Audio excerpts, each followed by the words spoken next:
Happy today. I am William Brown from IamWilliamBrown.com. And this is Disconnect to Connect, one word conversations. the the reason why I just took a breath right now is because our conversation word for today is safe.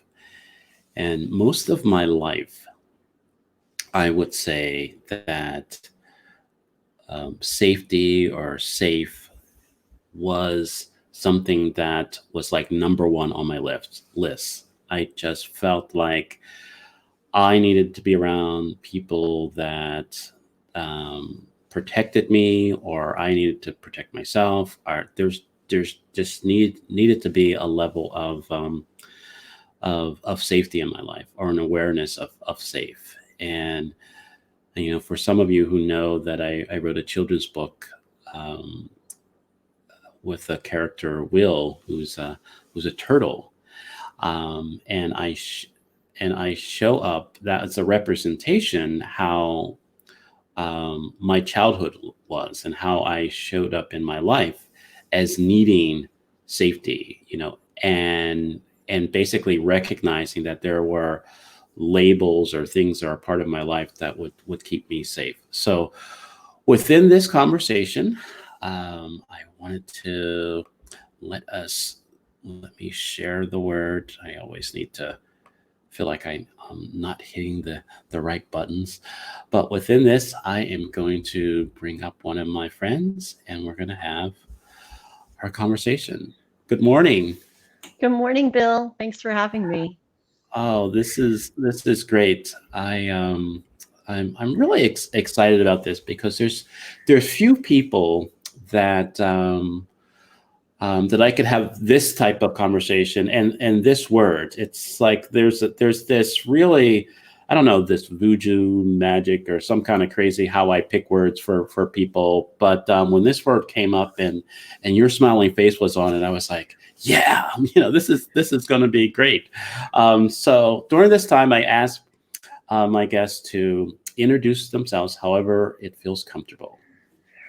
Hi, yeah, I'm Torey Ivanic, and I just learned this word. I'm a multi-potentialite. Oh boy, that's great. I do a lot of things, but my main role right now is mom and homeopath. So I do a lot of things, but yeah, mom is number one. I just taught a spelling lesson before I jumped in here. Okay, that's homeschooling, right? Got it. Right. So, how does safe land for you? Yeah, safe. Luckily for me, in my life, I mostly have felt very safe.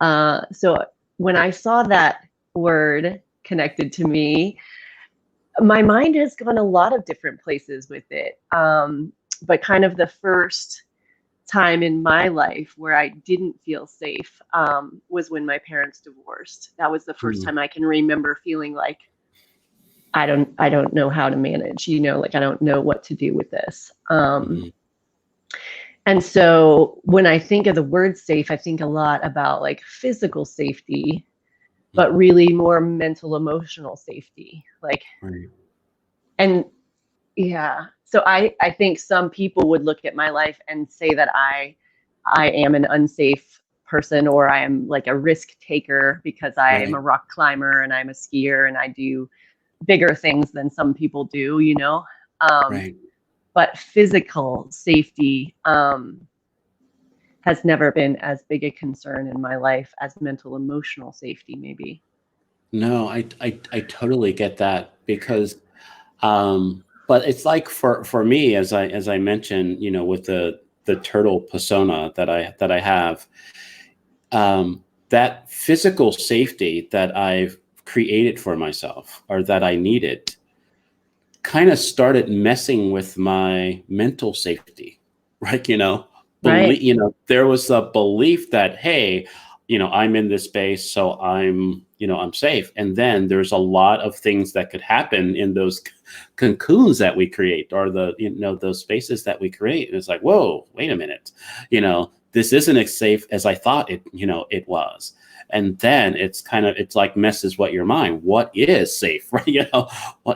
And so yeah, it's really recognize the physical side of safe, and really, okay, do I feel, do I get all my limbs or all that, all that, everything in good order? But how that shows up in my mind, how that shows up in my belief system, in my actions, sometimes turns into a whole nother, rabbit hole, as I say for myself. Absolutely. Yeah. And I think that when I really reflect back, I put myself into, I would not call it unsafe, but like I push my physical boundaries. I push my like limits, especially in my like 20s, because it made me feel more mentally and emotionally safe. Like Hmm. knowing that I could go out and climb that mountain or, whatever, scale that wall Right. made me feel better physically, like mentally, emotionally inside. So the physical like feats or whatever you would call them Right. gave me a better sense of mental emotional stability. Yeah. Right. Safety. It's kind of, we were talking, before the show about your skiing, and I have, a good friend, you know, college roommate and best man in my wedding that is a skiing enthusiast, and he would always trying to get me on the slopes, and he's like, well, but the first thing that you need to get, that you have to learn how to fall. And I was like, yeah, I have no desire to that. It's like, I just fall, I don't need to learn how to do that. And so, because I just didn't feel safe to me to be like worried, about, falling right, or doing anything. And so that, really judging my life or the things that I did or didn't do was really based on that physical. And so I haven't been as adventurous, um, as as some people in my life would love for me to do, because there's this thing running in my head that ain't safe, right? Yeah. Don't do that. You can't, can do that. But wanting to really kind of push myself physically and finding what the boundaries are, in my safety, but at the same time keeping myself safe. Mm-hmm. Yeah, and luckily for me, on all my adventures, I've never been really hurt. Like I've gotten hurt a few times, but nothing critical. And I grew up doing gymnastics. I did gymnastics for 13 years, and so I think as a child doing those kind of skills, you gain a different level of of understanding of safety and just what you're willing to do for Right. that adrenaline rush too, and that extreme kind of excitement feeling that you get when you're doing things that are out of your comfort zone.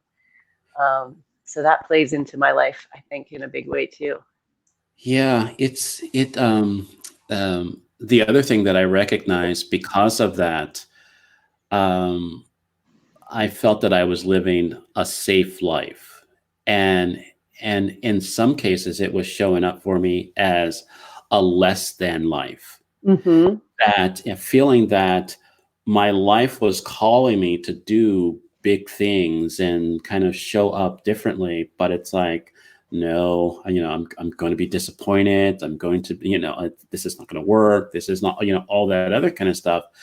But it's like within that safe life that I that I created for myself, I felt like I was missing out on my life too. Absolutely.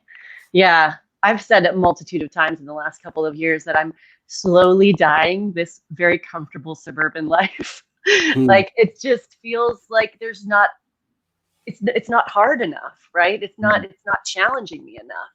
Right. But I wanted to ask how writing the book, did that bring up safety issues for you? Like putting your thoughts and your words and your soul out there in a public way, did that bring up safety concerns Oh, for you? oh yes. This is really, interesting. I've shared this in a Toastmaster speech, so I haven't shared it often enough. But my writing, is an area that I've guarded. It was like, and it's one reason because I have a label of dyslexia that not many people know about, and so I don't share, and I kind of like work my magic around that. But how it's come up for me as when I was a kid, I was about 7 or 8 years old.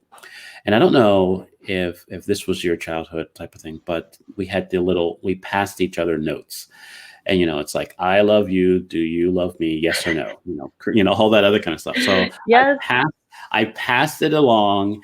And not only did the young lady, and I'm not going to give her, but not only did the young lady say no, but she like kind of announced to the class that I cannot believe, Willie, I was Willie at the time, likes me and thinks that, that I liked him and all that other kind of stuff.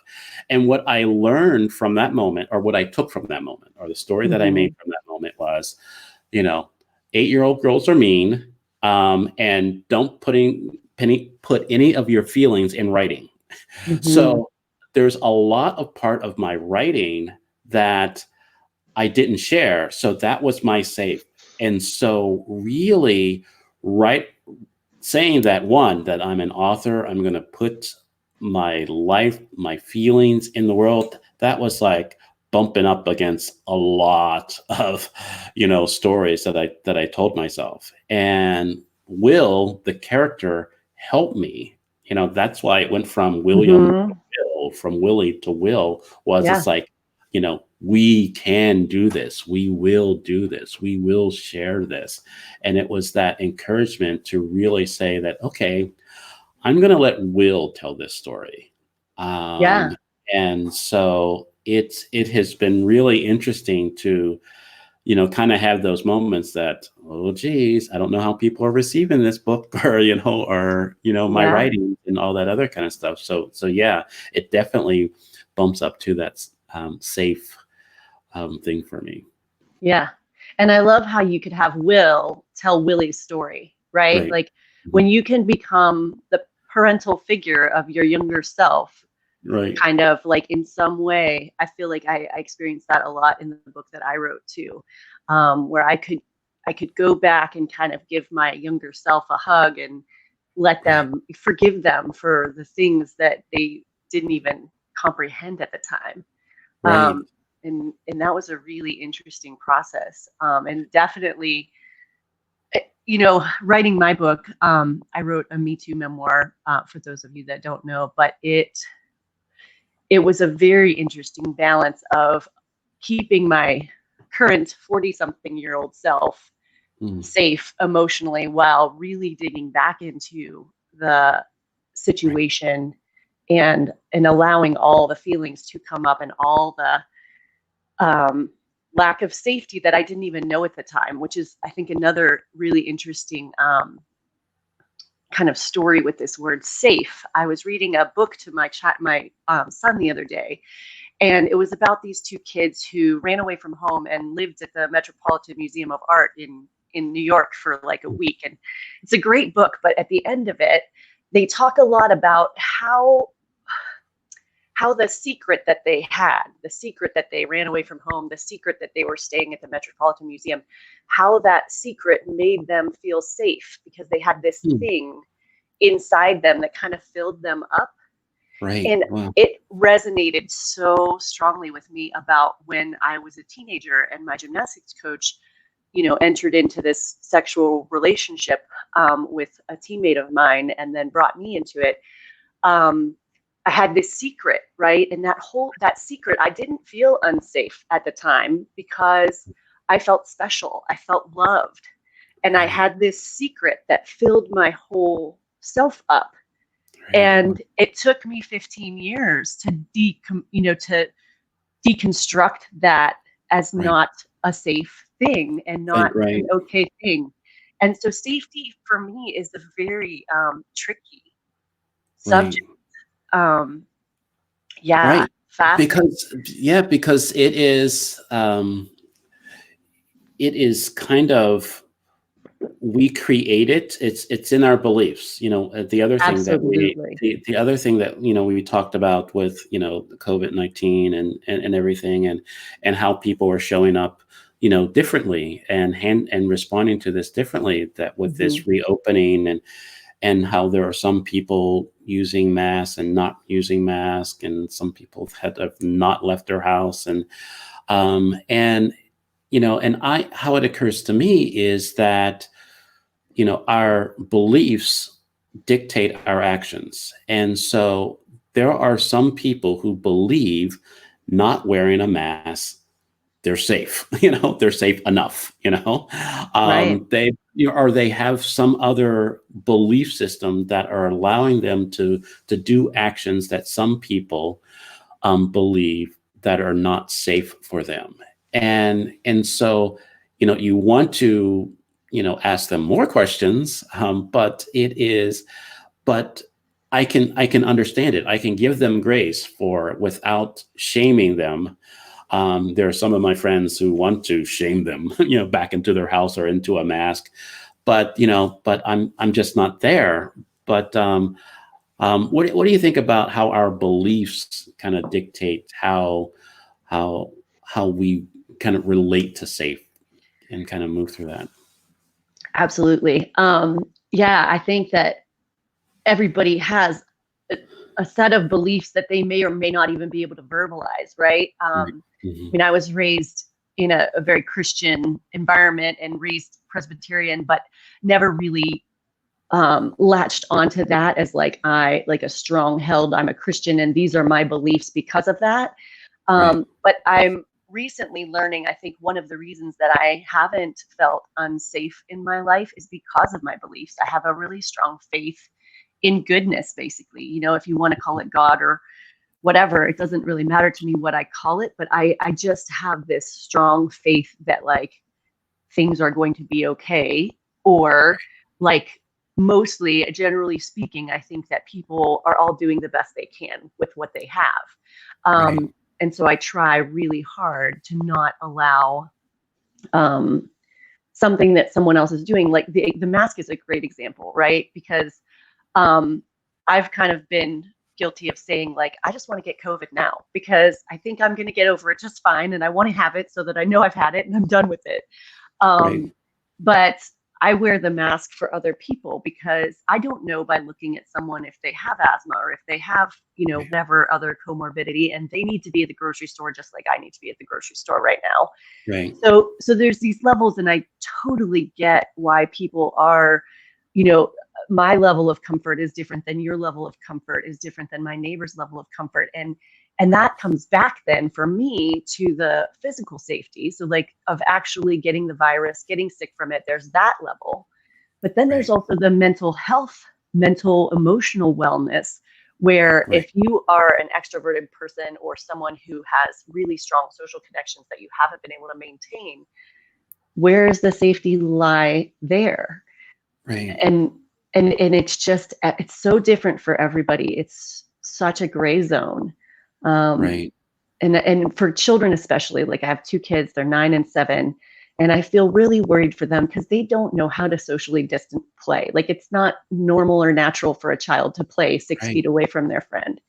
um, Right. and it's going to be really interesting to see these next few months how we can allow that to happen. um, Yeah. Yeah. No, I totally get it. There is, something that I'm going to be a post that I'm going to be sharing later today, that I wrote, about missing my smile. It's like yeah. when I go out with a mask, um, people can't see me smiling, and there's a Hmm. different ways that I've used my smile that I can't. I feel like I don't have access to connect through people that way. Yeah. And so I didn't realize that until you put a mask on, right? Right. That it's like, whoa, there's a part of my communication that now I don't have access to. And I understand the safe, and to be honest, one reason why I smile is to disarm people, because I recognize that my label as a Black man is alarming to some people. And if I just kind of roll up on them, right, or something, and not say anything, my smile is like, hey, I'm a nice guy, right? I'm all this other kind of stuff. I'm kind of creating this space, and that's just how I want to show up in the world anyway, just kind of connect with people. But I recognize that if people don't see me as approachable and charming and likable, we could have a very dangerous interaction. And so it is interesting that, I noticed that for myself the other day with, oh crap, I have to figure out a way to be nice or be, welcoming and all that other kind of stuff. And so it is just challenging for me now. Yeah, I can't imagine, but I hear you. I mean, like because I feel the same way, where I am usually a person who would make eye contact and smile at somebody. Now I feel like what I end up doing is speaking more. So I'll say good morning or hi, how's your day going, or something like that, because they can't see me just smile at them. Right. So I'm finding that's my kind of fix, if you will, or my adjustment. Because I feel that too, where it's weird. It's like you have no idea. I've only had one kind of interesting COVID run-in so far, but I was jogging in the morning early, probably 5:30, and a woman kind of yelled at me when I was probably 50 feet away from her, not even coming close yet, and she asked me to stop there, and then she crossed a bridge to get away from the trail that I was on. And then I kept running by, and I can completely respect that. But what I found was interesting is she didn't just say, hey, have a good day, or anything like that, because the only verbal interaction we had was like, hey, stop, And so I feel like I love talking about.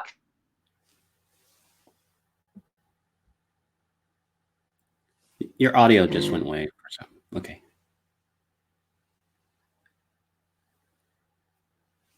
Oh, you're muted now for some reason. Somehow you got muted. Let's see. I don't know if I can unmute you.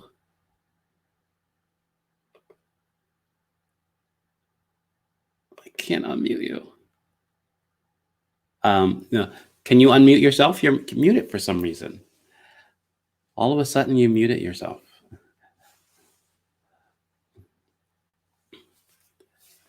Okay, while Torey kind of figures that out for herself, you're still muted.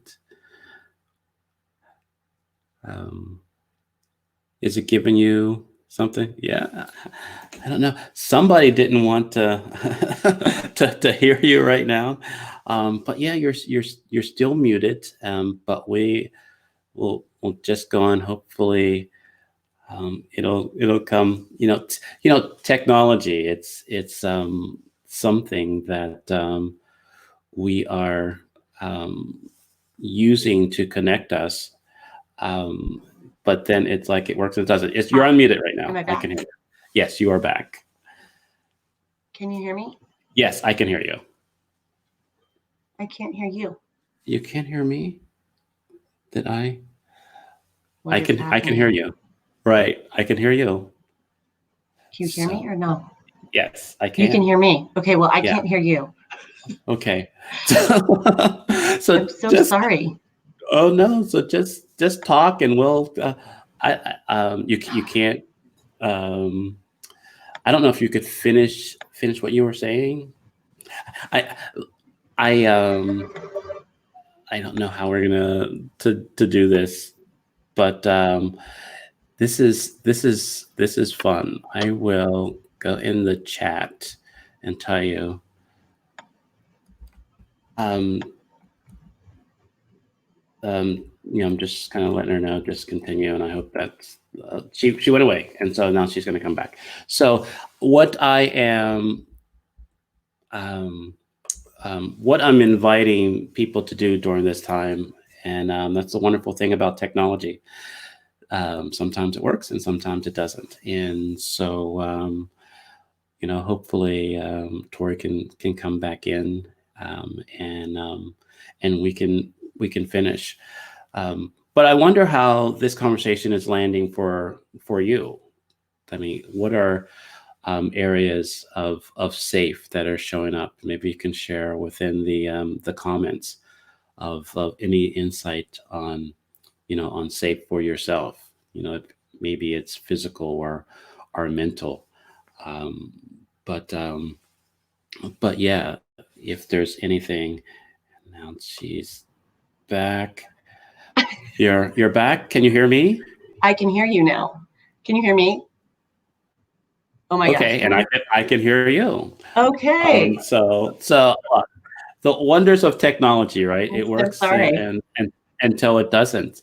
So I think what you were saying is, it's about that interaction when you were jogging, and that was the only, words or verbal, connection that you had within that.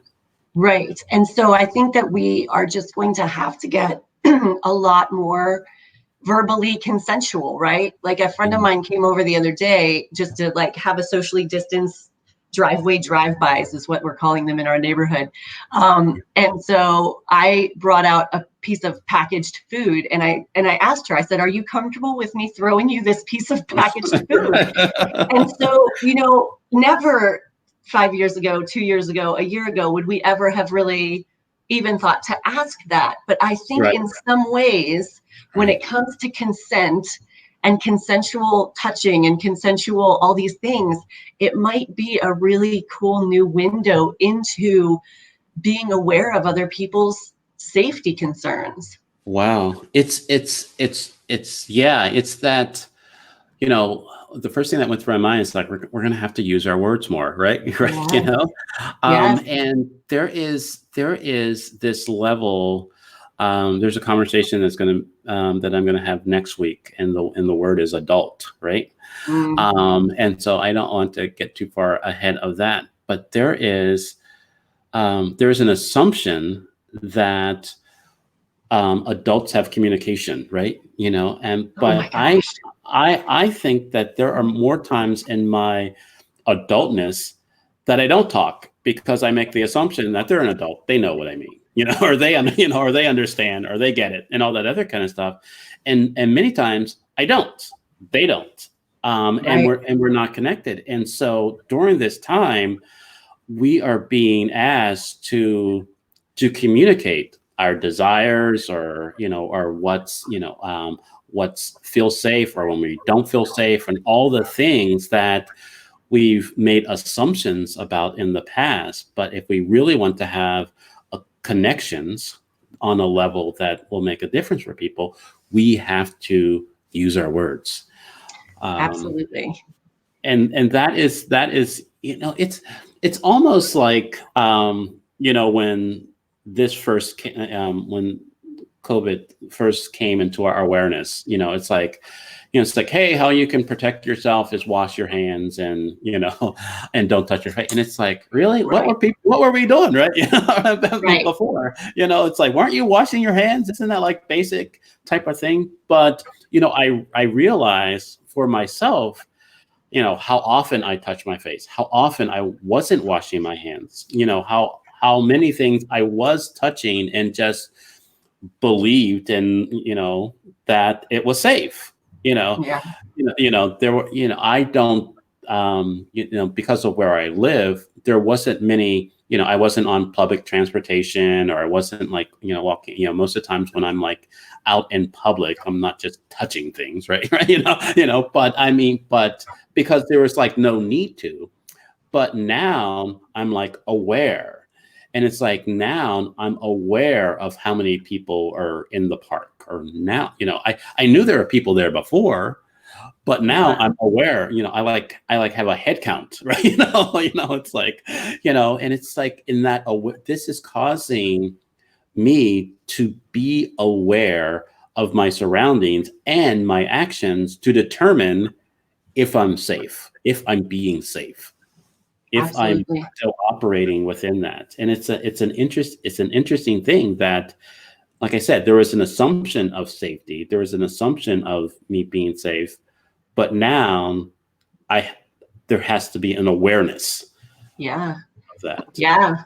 That's very interesting. I want to go back to what you said about communication, though, because in adult communication, I think safe at home kind of irks me to some degree, because I think there's a lot of people that aren't safe at home, right? There's a lot of Right. children that aren't safe at home and are Right. probably less safe at home than they would have been going to school and potentially contracting COVID. Right. And so we have to be really aware of that too. But even with my husband, who, I would qualify our relationship as a really good one, to have four humans in the same house for Right. weeks on end, and communication and different needs and wants and lack of being able to clearly communicate that, and long days with children, like, safe at home doesn't necessarily feel safe either, right? Right. But I heard my kids, bickering at each other the other day, and I hear myself telling them, like, speak kindly to one another. And then I just have to really be honest and say, I don't speak kindly to my husband in front of them all the time. And so Right. obviously they're learning this level of like kind of communication from us. Right. And just, it's real, and I think that we all have to give each other grace, and especially the people in our household, and get better at saying, like, for Mother's Day, I've kind of always laid it down, like, for Mother's Day, I want to not have to mother all day. That's my Right. ask. That's the gift. Right. And I don't even want to put myself in a position where, like, it could go bad. So I usually just go do things with girlfriends or go out in the mountains or something. But we did go backcountry skiing together as a family on Saturday, and it was just lovely. But my husband had wanted to do that for Mother's Day, and I just go through the, like, well, what if this happens? What if this happens? What if this happens? And I don't want to be angry all day on my mother. Right. So, Right. so like getting really clear about, like, this is what I need. My husband needs to get into the mountains every week at least, and so we've worked that out so that he can get his nature fix and his, exercise fix. But I think it's going to definitely increase the level of communication that we have with one another, friends, family, everything. And it's a good thing on that level too. Right. There is, I guess what came up to me is the difference, or trying to understand or to appreciate the individual safe or safety, versus the collective safe and safety, Yeah. and just kind of understanding and balancing that for, finding safety within yourself, and then, with others in your house first, and then your community and everything. It's like And growing that circle. right. And Yeah. there's not this, and I know during a pandemic, there's like this collective, we're all in this together mentality, and this is what safe means. And it's like, Yeah. no, right? No. I'm sorry, this is not. No. It's And more we're than not that. all in it together. We're all in it very much alone. We're all in it alone. And then, everybody's having their different experience. Like, thankfully, we, didn't lose a job. We didn't, we haven't been financially impacted by it at all, but other people are extremely financially impacted by it. Right. And, everybody's having a very different experience, but I worry a lot. I mean, like, if I have concerns about, like, globally, I have concerns about people who are living in really close quarters with, like in slums and poverty. And then I also really have a lot of concerns about people's mental health in this. And so obviously there's the concerns about the virus itself, but I do think that in some ways we need to start talking about those other impacts, like the mental health issues of kind of living this way. Right. Are real for a lot of people. So yeah, safe, safe is such a it's just an interesting word once you dig into it. Right. And the more that I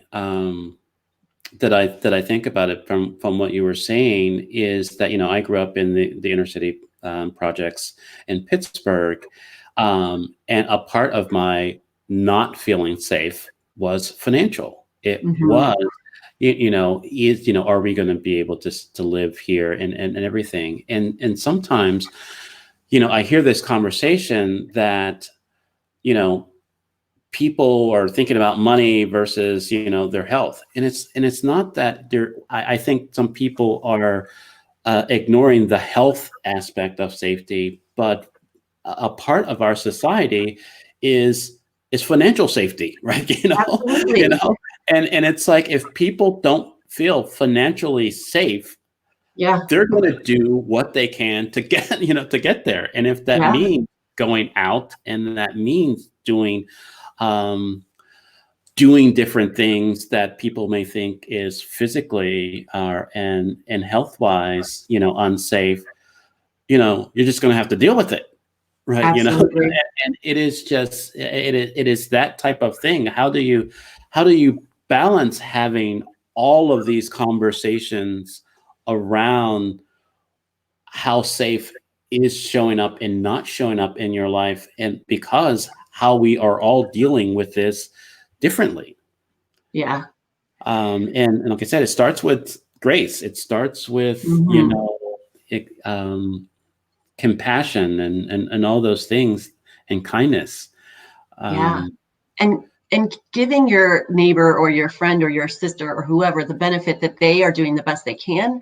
And Right. probably you need to have some big conversations if you are judging them and not understanding why they're doing what they're doing, right? Like, the more we can start talking about this, hopefully it's going to lead to better conversations and less of a divide in this country. Right. If Right. I don't understand why you're not wearing a mask when you go out, or if I don't understand why you haven't left your house yet, like, Right. maybe that conversation, when I have that, I can learn more about the way you think, and then we can come to an agreement about, whatever, best next steps. How can I help you? How can you help me? Whatever. Right. It's a good Right. thing. Yeah. Right. I mean, that's what I'm getting. Use your words. Yeah. Use your words. Exactly. Use your words. Right. Yeah. It is that, when fear shows up, there's a lot of this time, um, for me, that, courage is necessary. And, Mm. it's not that I want to do things, not safe, Mhm. but there are opportunities for me to expand what I currently believe what is safe, what Mhm. is understand, and that takes some courage. That takes that takes an ability to say that, hey, maybe this is not safe for me to work outside of my home right now, but this is what I'm going to do to protect myself. This is the things that I'm going to do to be out in public and do that, but not just not have the courage to expand that, and but still honor, that, because I think in some cases for me, that any time that I kind of try to go beyond my belief, Mhm. are trying to test, I would have a breakdown, Mhm. if it's Mhm. either mentally or something. It's like that fight with myself. I would get angry, or there's some other emotions like, look, you're not going to protect yourself.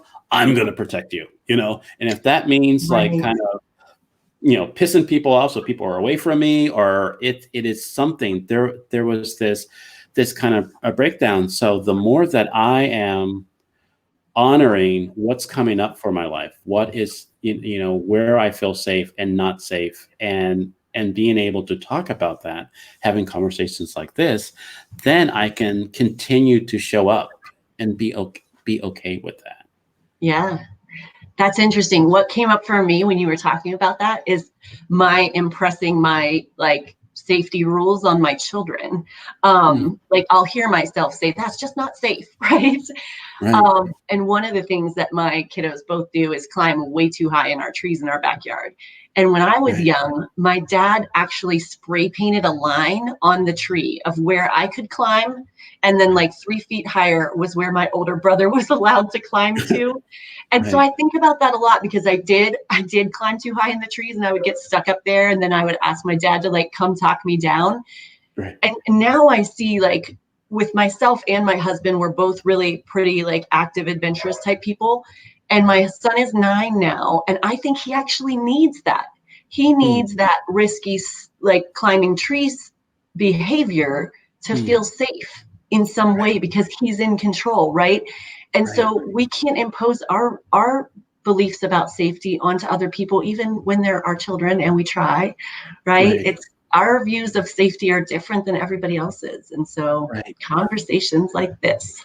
Right. Wow. And it just stay in that, and Mhm. really, what I got from that is that testing our boundaries, seeing where, it's not that I'm going to go to the top of the tree the first day, right? Right. You know, Yeah.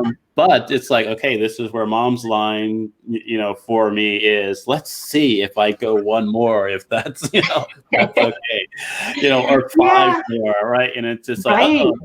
uh-oh, uh-oh, now I need mom, right? Exactly. Now I'm stuck. Right, Right. and it's that type of thing, and one honoring, that it's not that you horrible person because you went past what I said, but okay, Right.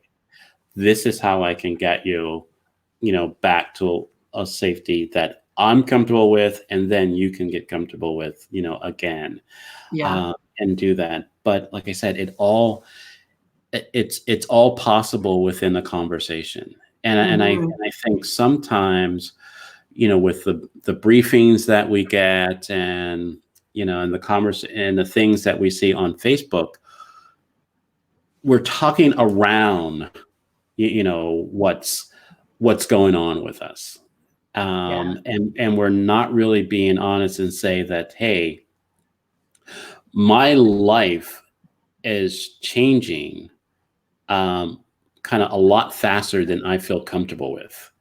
And Mhm. I don't know how to express that or deal with that. And I think the more that we have these type of conversations, that we can figure out the next, figure Yeah. out how we can find safety in our life, how we can find, a way that something that we can and manage.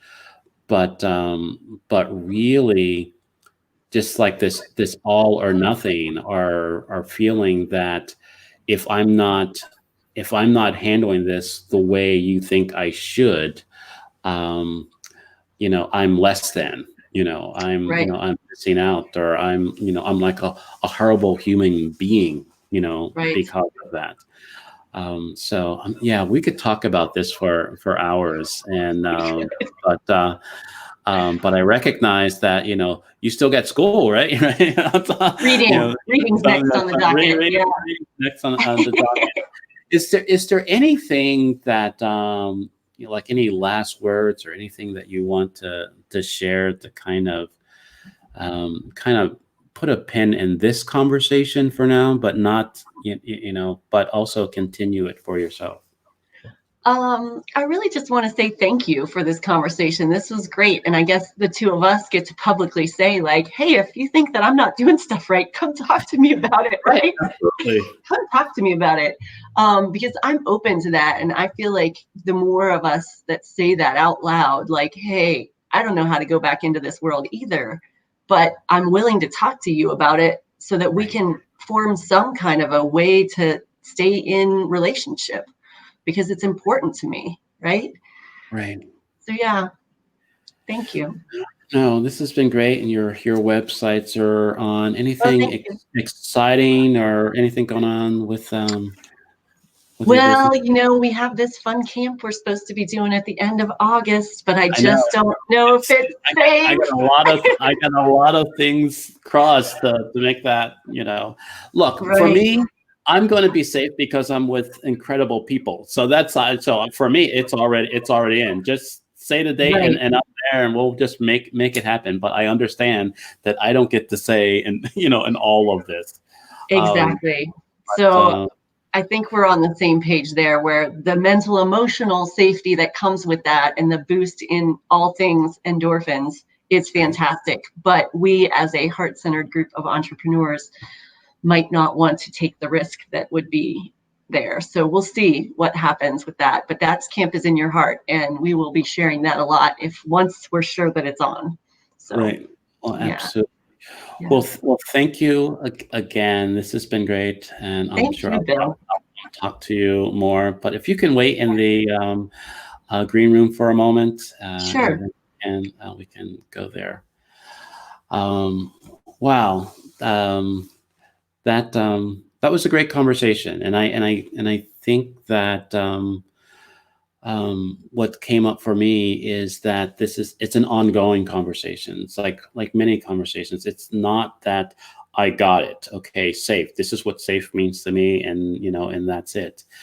It is an ongoing conversation that you can have with yourself and the people that you love, and recognize that there is a stretching of our safety, of our understanding of it, and our appreciation, and how it shows up in our mental and our physical and our financial. And I think, and don't judge it, be with it, and share that for a lot of people. I am William Brown from IamWilliamBrown.com. I would love for you to share how this conversation is landing for you in the comments, and so we can keep this conversation going. But the world wants you, the world needs you, and the world is waiting for you. So go be you. Have a wonderful rest of your day, and I'll talk to you tomorrow.